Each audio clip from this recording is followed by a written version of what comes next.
All right, we're back for another one. Another how-to on rotary engine stage injection. And you're probably asking yourself, well, what's the point of having stage injection at all? You know, modern injectors are so well controlled.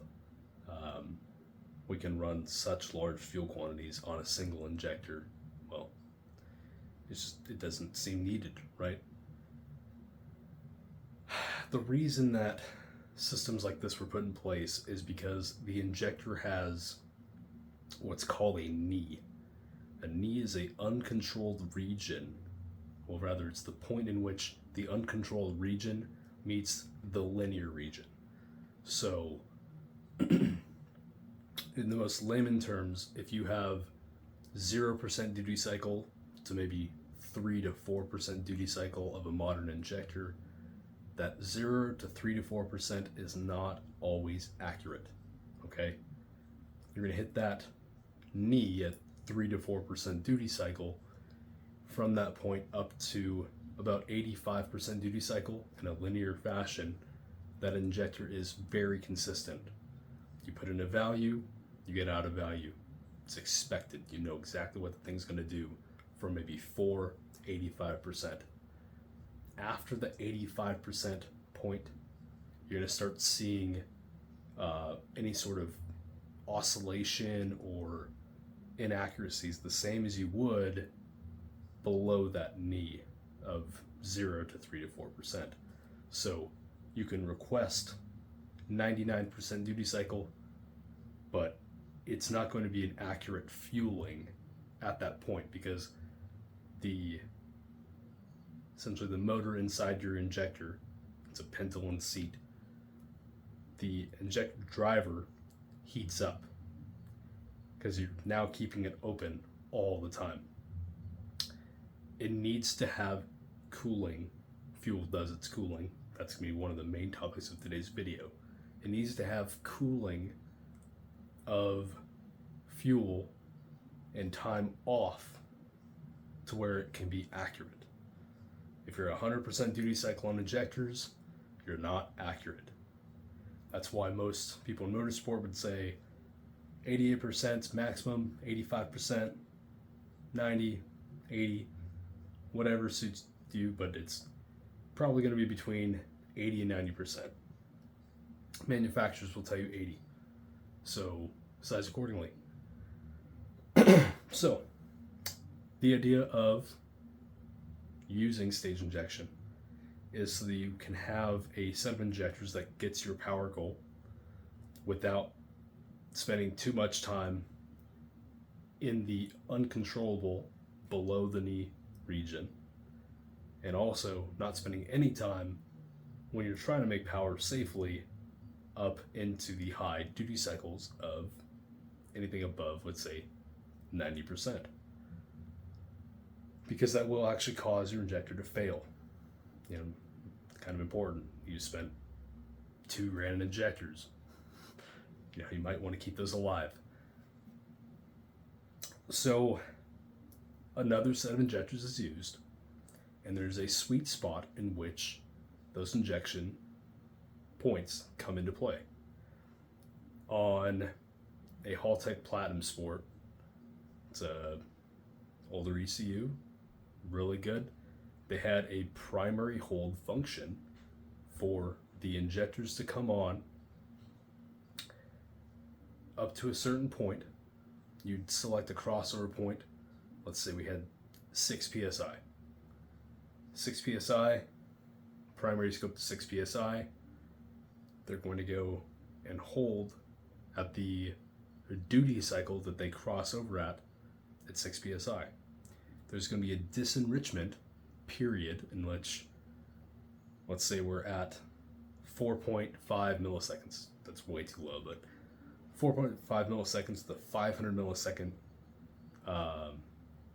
disenrichment period or rather disenrichment value for a period of 200 milliseconds. In the meantime, in that 200 milliseconds, the secondaries come in and will try to match the value of the secondaries coming in with the disenrichment to get the proper fueling to come in and be smooth and not noticed. When the secondaries start to come in, there's going to be a delay of the fueling because it's at a 6-inch height on the intake manifold versus a 2-inch height on the primaries from the essentially the face of the irons. So that's why we have stage injection points and we have injection angles. Okay, we're going to get a little more complex here.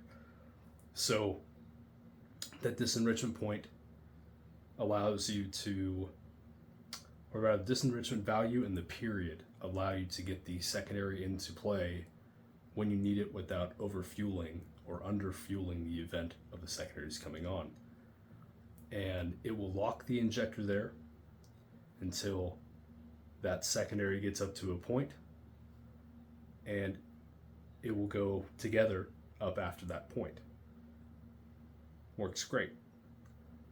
There's another way you could do it to where, let's say you had a target of 85% duty cycle, the primary peaks out to 85% duty cycle, locks there, and the secondaries come on and they match and they go up together to essentially maxing 100%. So that's peak and hold in a nutshell. That's the older way of doing it. There are usually conditional controls for whether it's RPM, injector duty cycle, map pressure, plenty of different ways of doing it. And it's only as complex or only as good as how you program it. Something like Mtron, you can do pretty much any axis you want to do against any other axis you want to do. And then you can also have a user configuration of any axis and any condition, and it's amazing. You can control anything you want it to any way you want. It's great. So that gives you the opportunity to make feed forward tables and make things very smooth. Without getting sidetracked, I'm going to go and explain why a certain point in the engine is going to be better than another point. And you might ask yourself, well, a lot of people used to go peak and hold, and they would go that duty cycle up to 85% and then start the other one and then go up and eventually get it up to 85%. Seems really common. V8 stuff does it for drag racing all the time, and you'll see it on all these YouTuber accounts, and you'll say, wow, they went pump gas up to pump gas's limitations, and then they went methanol, or they went E85 up to that point. And the duty cycle of the primary injectors almost maxed out before the secondaries kicked in. You need to ask yourself, what's unique in a rotary? I know. We don't have a cooling cycle in our engine period.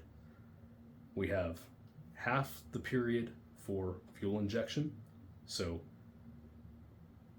we have half the time to make that fuel injection point. So we need to have twice the fuel system. We have half the time to charge the coils if we're running an ignition 1A smart coil. So we've got half the time to make that charging up until the point that a reciprocating engine would have. Interesting. And our compression face is not 180 degrees. No, it's 270 degrees. And there's no fresh airflow on this engine ever at any given time. So it goes combustion event, combustion event, combustion event. Continues going on. There is not a single fresh air element of that. What kills power? Lacking air density. Now at this point, your tuner, who may or may not have a name that starts with N and ends with the derivative of daddy, might get pretty angry at the fact that I'm telling you this stuff because, well, frankly, this is secretive.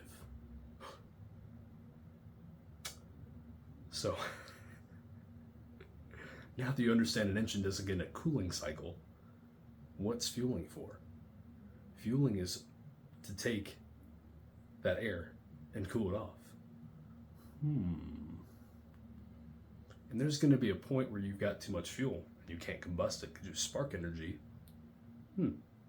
Not up to snuff unless you've got CDI, which can damn near combust water. Okay. So, where am I going with this? You guys ever watch the Weather Channel? Let me explain something. Let's get this thing woken up real quick. I'm going to show you one of my engines. All right. What do we have here? Semi PP Series 5 Turbo 2. Now, unless you have a staged intake manifold, these are always getting fed air. These are always getting fed air. These are always getting fed air. Okay, look. That's all of them. Okay. But what's happening on these here? You've got your primary injectors.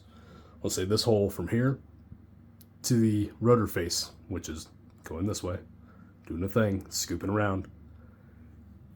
These are cooling the air coming into here, which makes that air more dense as it's going through and getting, homogenized. And it's hitting this wall, and it's rotating through here. And as this rotor face is coming up and scooping it, it is bouncing its ass off, going through. Okay? What's this guy doing? This guy's coming in here, going this way, bouncing his ass off. What's the difference on this one? Well, the difference is this guy is hot. This is air only. Ultra lightweight, hot, nasty air. Cold, with fuel, more dense. These are coming in and actually creating... God, my Florida guy's going to love this. This is pretty much like a hurricane, freaking tornado thing going on here with a destructive wave pattern, because this sucker is coming in here hot and fast and no density. This guy's slow, cold, and bouncing around with fuel. They're creating a destructive wave pattern up into a point to where it might actually make less power when these are shut off with fuel. Now, I want you guys to remember this.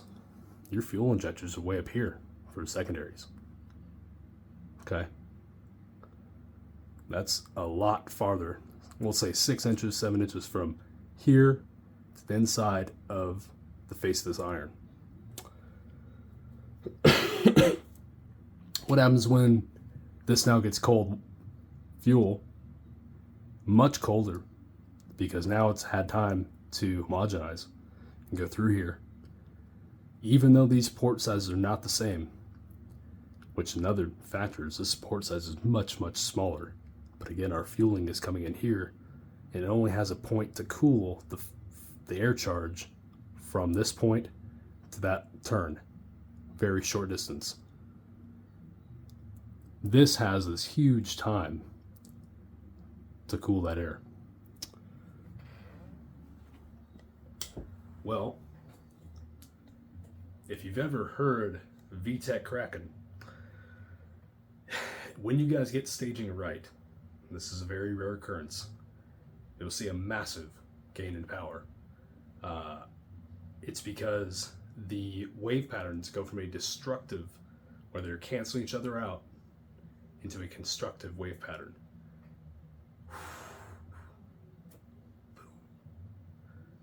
Yeah. The cool charge air, 2 different port sizes, somehow all sync together. And They harmonize. It's the wildest thing. So you're kind of getting the concept of why we're staging fuel on rotaries. If you don't have a stage intake manifold, there could be some gains when you use one. More than you think. Because I've just explained a concept that actually happens that I promise not even 1% of you, nor your tuner, has ever thought about. Probably because they don't look at the weather. They don't go outside. They don't live in a beautiful country. Maybe they don't live in a beautiful state in a beautiful country. Who knows? Maybe they're just assholes. Either way. That was a bit much, but I love it. The concept of staged injection really does come into play when you think about it in waveform patterns, temperatures, and wanting to get a perfectly balanced engine airflow. Balanced not meaning that you're matching the port's velocities at first, but more so the air density that you're getting. And I will not tell you guys how I found all this stuff. This is it's so weird, but it worked. But you'll hear it on certain cars that I've tuned, and you're like, that doesn't sound right. It sounds like way too crisp. Remember, guys, the only way to really hurt these motors on like a cracked iron is too much fuel that's incombustible and you almost hydrolock it. The corner dowel, solid dowel, or open dowel can only give so much. If you have so much fluid in there, too much fuel, that's incombustible, it has nowhere to go. What's the other thing that causes this? I said it in another video. I won't say it again, but definitely has to do with split timing. So you guys are kind of getting the idea of why we have stage injection at a certain point. If you go too early, what does it do? It floods the motor. It creates a point to where you can easily crack a rear iron. Too much fuel is just as bad as too little fuel. I'm not sure if people still understand this, but I see a tuner in LA do this all the time, and I laugh my ass off every time. He's like, oh, I make blah, blah horsepower on a Power FC. And I'm like, I want to go to that guy's dyno. I just want to lay down like, oh man, I made 1,000 horsepower. And I go to regular dyno, and I'm like, man, I made 600 horsepower. Someone's playing with the little heat gun element, or heat gun next to the dyno element. They're like, oh, it's 155 degrees outside? Correction factor. So, too much fuel in the engine at any given time will create a problem to where you can hurt it. Your staging has to be considerate of this, and I think that most of you get the idea at this point. If your staging is too late, you're missing out on the effect that I've just explained. You're getting a dry secondary runner, and that is actually way less torque output as what the engine can do properly when tuned properly. It's something that you'll hear. It's something that you'll see on power, of course. People are going to blame turbos and lag and all this stuff. But realistically, when you get the fueling in at the right time, and that is, again, not too late, not too early, and this will be a sweet spot for each engine based on their port design and what I just explained with pictures and hand thingies. When you get this right, it works. It's a wonder. It makes significantly more power than what you're expecting per pound of boost all of a sudden. It's like as if your turbo efficiency islands that I've been explaining, they just grew. Because the engine's volumetric efficiency just jumps up. I'm like, that doesn't make any sense. Out of nowhere. It's like it cracked VTEC. And I may get flamed for saying this, but I know a few engine builders that understand this, and they don't know this. I haven't explained this to them. We haven't talked about this once. They understand this because of their experiences with airflow modeling or whatever it is that they've done in the real world with maybe carburetor venturis or CFD modeling or something. They've gotten this figured out. They don't use porting templates. That shit's for losers. I'm sorry.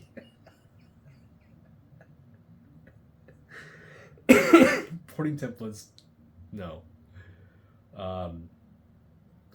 Maybe to trace something out at first until you kind of understand what the total is going to be. But when you get these certain concepts down, and there are very few people that I've seen to do this,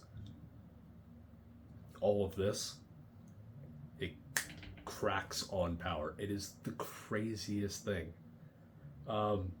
You might hear one of the last client car videos that I posted up. That doesn't sound like a Rotary. At least not a common Rotary. It comes on and it is instant. It's a little bit disturbing, actually. And the crazy thing is, the earlier I staged his stuff, the better it got. And then I realized, I'm like, I'm getting close to this margin. I know better on this one point. If I get too low on this, we're going to have a problem. He also has a semi-PP that doesn't have a lack of torque. It's another secret there. I won't explain that one. That's not mine to give. But it works. It's beautiful. It's drive-by-wire. I programmed the drive-by-wire. I optimized the shit out of it. The staging points on bridge ports may or may not want to be earlier or later. And it changes heavily on the porting. Okay, so bear this in mind. Your other tuners out there won't tell you this stuff, so I spent 30 minutes to waste your time and do it. So there we go. You saw little hand sign things and some joke cracking and me coughing, and that's it for the how-to series. If you guys have any suggested videos you want me to cover, concepts I can go through, upkeep questions, I usually have a little note here of stuff to do, but I've run out. I've probably covered more complex stuff than I should have, and I hope that you guys can appreciate that. But if you don't, this wasn't for you. That's it. So I'm going to do another one on after tuning, why is my car doing this? And it really comes down to a simple thing of, okay, when a car is tuned, it's tuned to the exact thing of whatever it was during that period of time. Fuel injection could have been clogged in some way, filter, pump, whatever. Spark plugs are most likely fouled. It's a Rotary with no cooling cycle. Shit happens. I can either lean it out, make it run more crisp, or you can change plugs often. Pick one. So that's pretty much it for now. I'll catch you guys in the next video. If you like this one, give it a thumbs up, subscribe, and I'm going to have a bunch of content for my personal car coming together this month. So picking up powder coating on Saturday, or picking up all my powder coated parts from Powder Coat on Saturday, and it's going to be a really cool thing coming together. My drive shaft's ordered, it's on the way. The engine, we had a little mishap with me trying to apply a different strategy on the front cover. Should have never done that. That was my fault. And the top two engine builders I can talk to both agree. They're like, I don't know if this is gonna work, bud. And instead of me fighting it, I'm listening because they're right. Why would I fight that? So the engine's gonna be on the way in about 3 or 4 days plus shipping time. So see my engine here in a couple weeks. So catch you guys in the next one, and take care. Have a good night. Cheers.